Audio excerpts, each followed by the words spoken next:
I'm starting the unit on cellular respiration.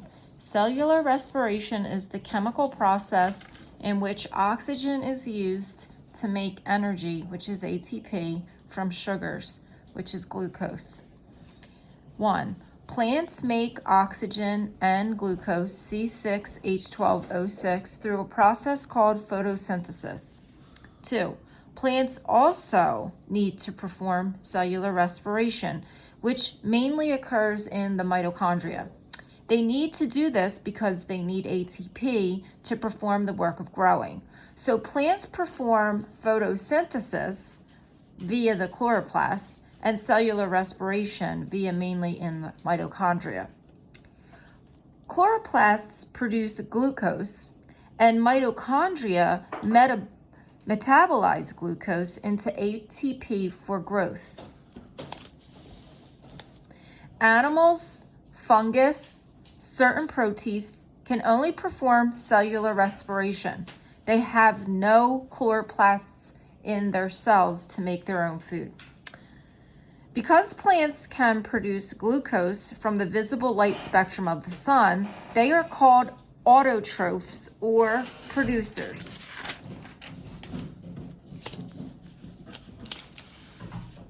Because animals cannot produce glucose, they are called heterotrophs or consumers. They get energy by digesting macromolecules, which are proteins, lipids, carbohydrates, and macromolecules are an example of potential energy. They are digested and metabolized to get ATP energy. Pause the video for a minute and draw this food web.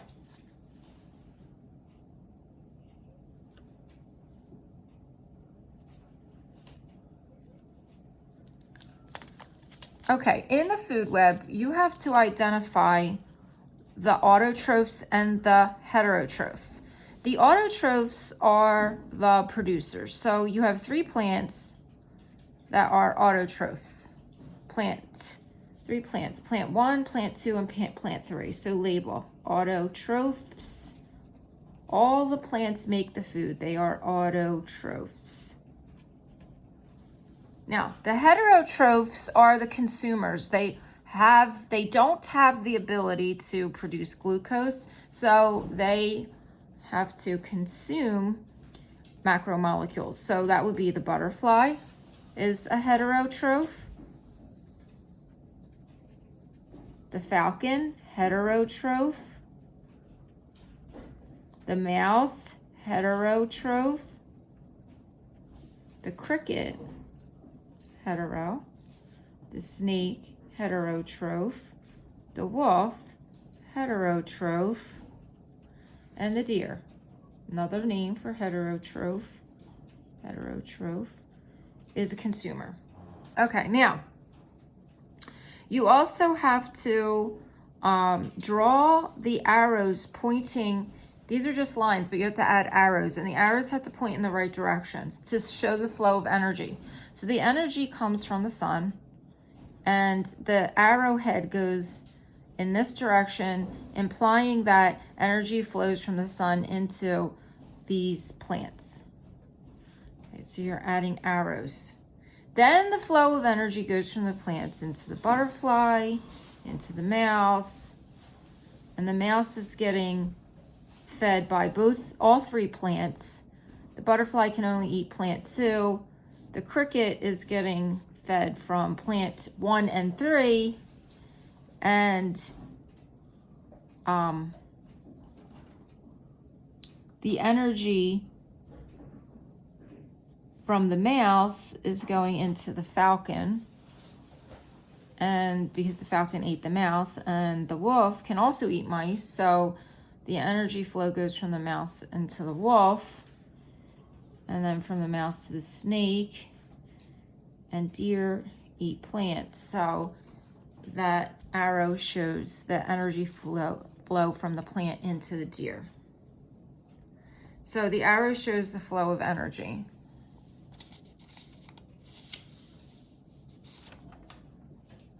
Now, animals, which are heterotrophs, They consume macromolecules, which are protein, lipids, carbohydrates, because it possesses potential energy, these macromolecules, in the form of ATP. So you're going to have to pause the video for a minute and look at slide number 7 in your student slides for cellular respiration. Pause the video and draw this ATP molecule. ATP is a nucleotide, and it's made up of an adenine base that looks like this, a ribose sugar, and 3 triphosphates, 1, 2, 3. That's ATP. Now, the way that energy is released, it's potential energy, ATP is potential energy. The way that the energy is released is through something called dephosphorylation. Dephosphorylation. And this is where the phosphate, the third phosphate here, is broken. And when it's broken, energy is released for the cell. When the phosphate group is removed, it releases the potential energy that's stored in ATP. So energy is released, and now the molecule becomes ADP, which is adenosine diphosphate. There's only 2 phosphates because the molecule was dephosphorylized to extract the energy. Now, in a process called phosphorylation, this is when phosphate now is added to ADP, and you get this from food. Energy now is absorbed, and the molecule now returns to ATP. ATP is the basic unit of energy of cells. The majority of this process, known as cellular respiration, happens in the mitochondria.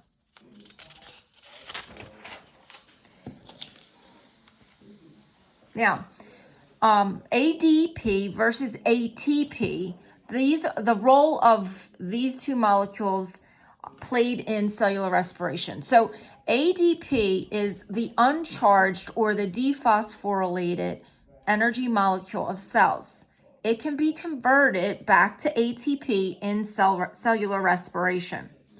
ATP is the charged or the phosphorylated energy molecules of cells. It's used as a source of potential energy when the cells need to work. The electron carrier molecules. There are 2 electron carrier molecules of cellular respiration that deliver hydrogen ions and electrons to the mitochondria for ATP synthesis. They are NADH and FADH2. These molecules can carry and transport hydrogen ions and energized electrons from one part of cellular respiration to another. Remember, when the electrons are added to the compound, it is reduced. NAD plus, when it is reduced, becomes NADH. FAD plus, when it is reduced, becomes FADH2. When electrons are removed, they are oxidized. NADH, when it's oxidized, the electrons are removed, becomes NAD plus.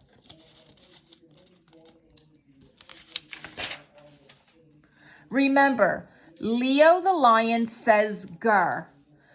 The loss of electrons equals oxidation. Loss of electrons equals oxidation, Leo. Grr, gain of electrons equals reduction. That's how you remember. Now pause the video and draw the diagram on slide 8. In this diagram, it's showing us the chloroplasts and the mitochondria. The chloroplasts use energy from the sun to power phosphorylation and reduction reactions to build glucose, which is C6H12O6. The mitochondria, which the process is called cellular respiration, the mitochondria dephosphorylates and oxidizes reactions to release the energy in glucose.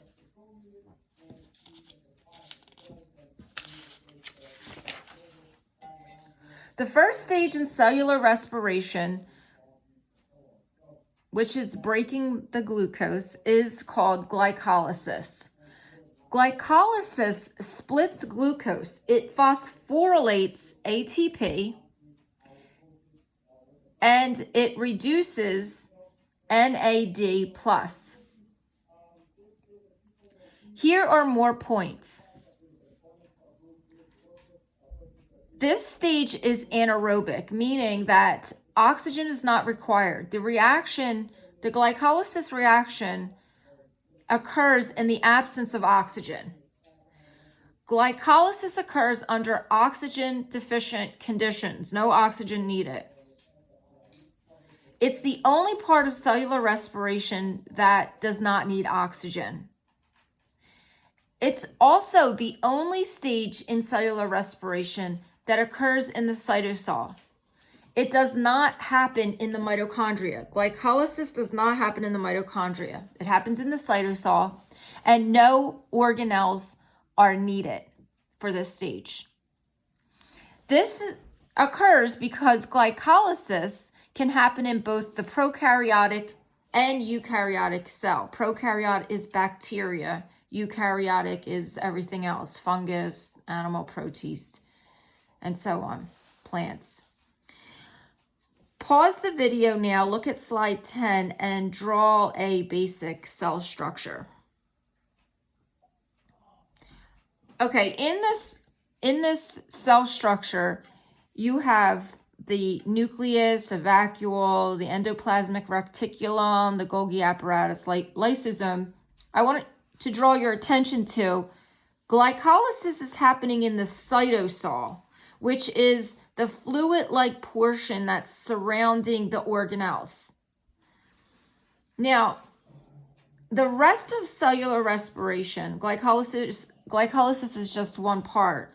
The rest of cellular respiration is going to happen here in the mitochondria, the powerhouse of the cell. The other processes of cellular respiration are the citric acid cycle, the electron transport chain, and chemiosmosis. But this is for a visual so that we can see where these processes actually occur within the cell. Now, glycolysis is the end result of glycolysis, it's going to generate 2 ATP molecules per glucose. It's also going to generate 2 NADH and 2 pyruvate.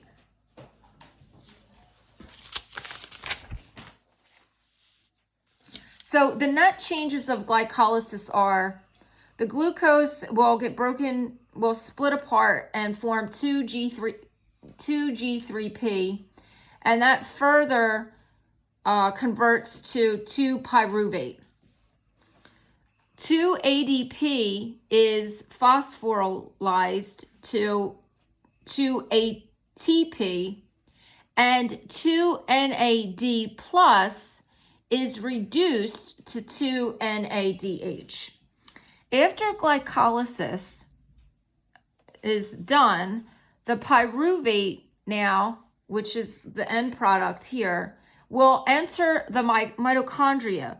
But before we follow these 2 pyruvates as they enter the mitochondria, we need to know the anatomy of the mitochondria. So you're going to want to pause the video and draw the mitochondria anatomy from slide 14.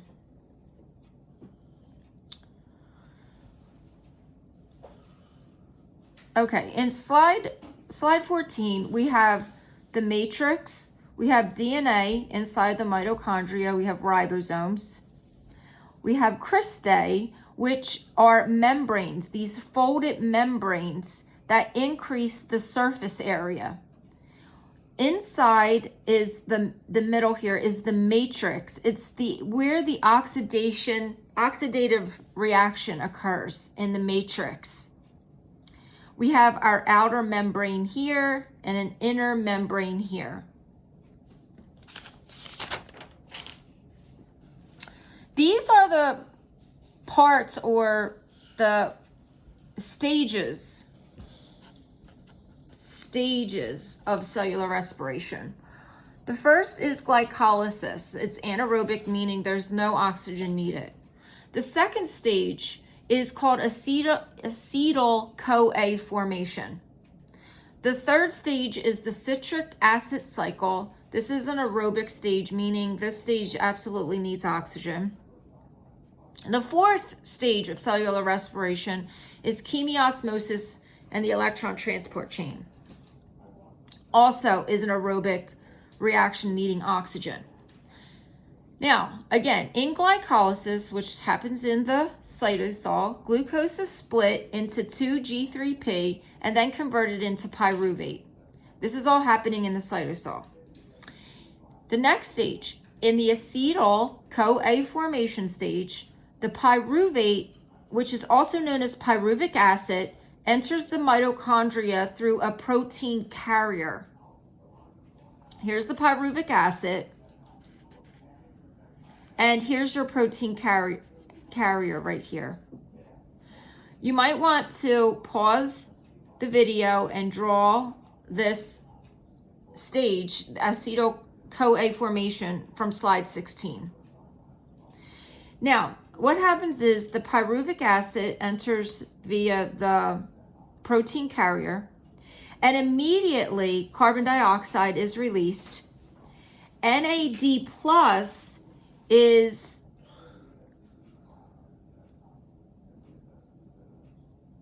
oxidized to form NADH.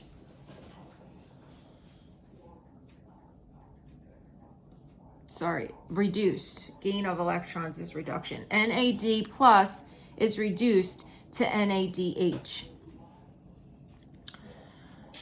There's also, in the acetyl-CoA formation stage, coenzyme A is needed. Coenzyme A binds with the 2-carbon acetate that has been formed from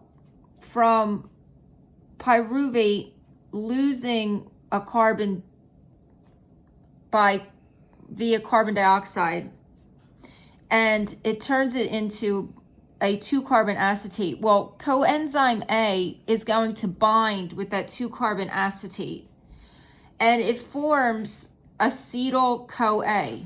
Acetyl-CoA formation, once this is formed, when it binds with the coenzyme A, when the 2-carbon acetate binds with coenzyme A and acetyl-CoA is formed, this ends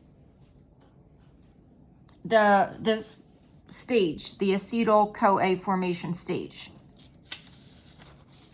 And also note that, this is in the mitochondria. Here's the outer membrane, this is happening. Here's the outer membrane right here. This is the outer membrane. And so the pyruvic acid now is making its way in, pyruvic acid's coming in from the outer membrane, and it's going through to, this is the inner membrane here. All this is the inner membrane. So it's pyruvic acid's going in here. And then when it goes in here, it's releasing carbon dioxide, and coenzyme A is in here, and it's going to bind with the 2-carbon acetate to form acetyl-CoA. But just so you know, we're right in here now in the mitochondria. So we went from the cytosol, which is out here, and now we're in the matrix.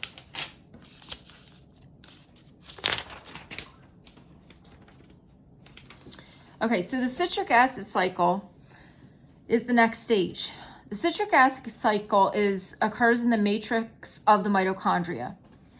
So we have our acetyl-CoA. It enters into the citric acid cycle reaction pathway, And you don't have to draw this, but it's the citric acid cycle. It's kind of involved. You're not required to draw it.